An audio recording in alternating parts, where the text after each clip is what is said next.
Even though everyone has their preferences, I think most people do agree that the HRM is kind of like the all-around pound for pound best close range option, with a lot of different weapons competing for that same slot. We even did a recent video where we kind of broke down the close range meta and kind of talked about some of the different ones that maybe are worth trying, but one that we left off is a little bit surprising. It did get buffed a few weeks ago. We really hadn't tried it yet, so I didn't really feel confident including in that.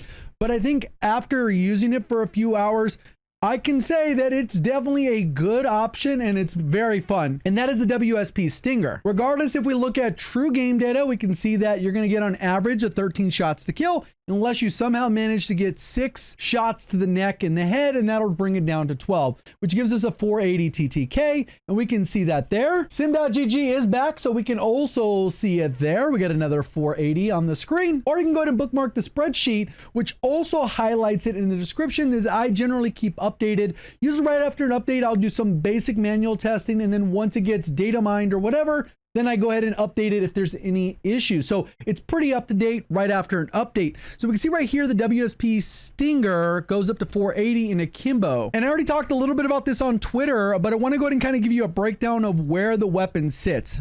Like I said, I already used it for a few hours. With Akimbo, you do have to play a completely different style. It's different from using a shotgun, which obviously you want to get point blank, but typically with the shotgun, you get into line of sight, you get out of line of sight in between the fire, so that you can go ahead and take advantage of the fire rate where you're limiting your ability to get shot while you're getting ready for the next shot, while also being able to get your shots on target ahead of time so that you get those wins. With the Akimbo, it's a little bit different because you do have to barrel stuff. You do have to get close, because even though the range on these goes up to about 10 meters, the problem is that your accuracy might fall off a little bit when you're in the Hipfire. You're not going to be nearly as accurate, especially if you're on controller. Aim assist doesn't really work the same in Hipfire. It does while you're aiming down sight. You're not going to get that same slowdown to the extent. So keyboard and mouse, you could definitely have advantage. I know a lot of people were like, hey, can I have a Hipfire build? We'll probably work on some Hipfire builds now that sim.gg's data mine. We can actually kind of min-max a day, kind of going through and looking at various stats. But at least with this, we got, you know, this to work with, which is a pretty fun, solid option that kills fast, under 500 milliseconds, which is faster than the Renetti when it was broken a couple weeks ago. And this kind of stole the shine a little bit from this gun, on top of it being a harder playstyle, so it's not going to fit everyone's skill, but you definitely will delete players. The movement on it feels pretty good, which is always nice when you need to get in and out, bob, weave, make yourself a hard target hit, especially while you're hip firing. You can actually chase someone down, like we see in this clip. When I go ahead and jump out on this guy, you really can't hip fire and shoot with most SMGs this way. At least not at that distance. You wouldn't feel comfortable. That's the only option with these. But when you jump out, you can see I go ahead and shoot, and then I go ahead and take him out from that distance. And while he's running away, I would normally have to ADS, which would slow me down to hit the target. So it is a little bit of trade-off, but also if I had to aim down sight, I probably could be more accurate. So you get a little bit of trade-off there. The 32 round mag sounds like it's enough because you got 2 of them. That's 64 bullets, but you do bleed through bullets pretty quick at the 750 RPM. I think if it had a 40, it would play way, way better, be more reliable, and it would be a little bit less weary about your ammo situation, but it could also be incredibly broken. So since they're probably not going to change this, I don't really see this getting nerfed despite it having a pretty broken TTK. It's a very niche scenario to play with. On top of that, you kind of have to have throwing knives as a must because you're not going to be able to take on multiple people, especially if you're playing Rebirth or something like that where a lot of people are stacking. You're going to get 1 throwing knife, 2 throwing knife, and then maybe you have enough to break the person, but it's going to be a little bit hard without getting a reload in. 2 people, full downs, and then you throwing knife them, pretty solid. That's kind of what you're going to expect to get out of these guns. So they could be particularly fun, especially on the LTM that's going on, where you take the gummies, you get the speed and the reload. It's even crazier because now you're going to be able to do it faster, which you can take advantage of some of that stuff with these types of mobile guns that can close that distance and excel. So here's kind of how the build goes, and I'll go and explain how this works. So in terms of mandatory attachments, you kind of want the biggest mag and you kind of want Akimbo. What I did beyond that is I kind of looked at the different lasers, and when we look at the lasers here, we can actually go ahead and look at the individual intel. And the main part we want to look at here is if we're looking at the various stats, the main one we want to look at is sprint to fire. It's always going to be super fast because it's in the 20s, 30s, versus some of the SMGs are in the 100 or so. So this was always going to get that first shot off when you're running pretty much. And then we want to look at the hipfire spread max.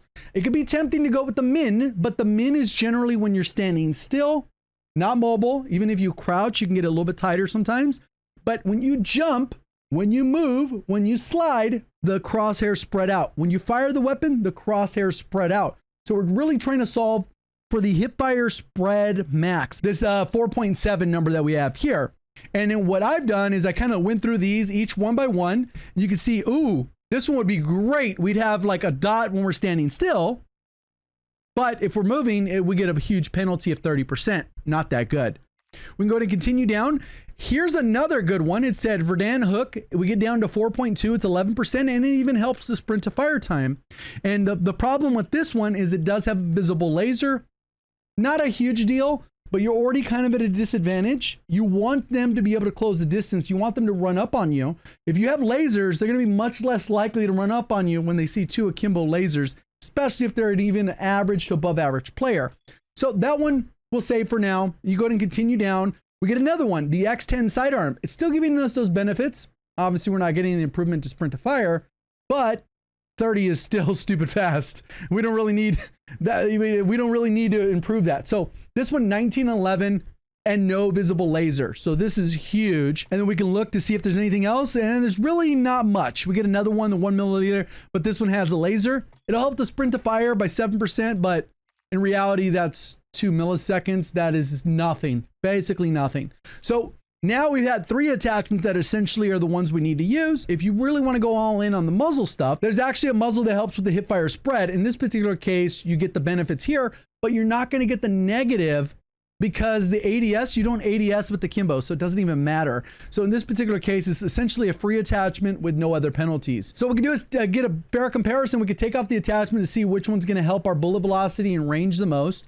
If we go over here, we can see that this one bumps it up to about 9.5 meters for that effective range. So we're pushing that out. We're not having to add an extra shot. And then these ones don't really do anything for that. So basically we got 9.4 and then 294. And then we go to ammo. We get a little bit, we don't get as big a benefit, and we are getting a penalty with the recoil will kick up, even though we are in the hipfire.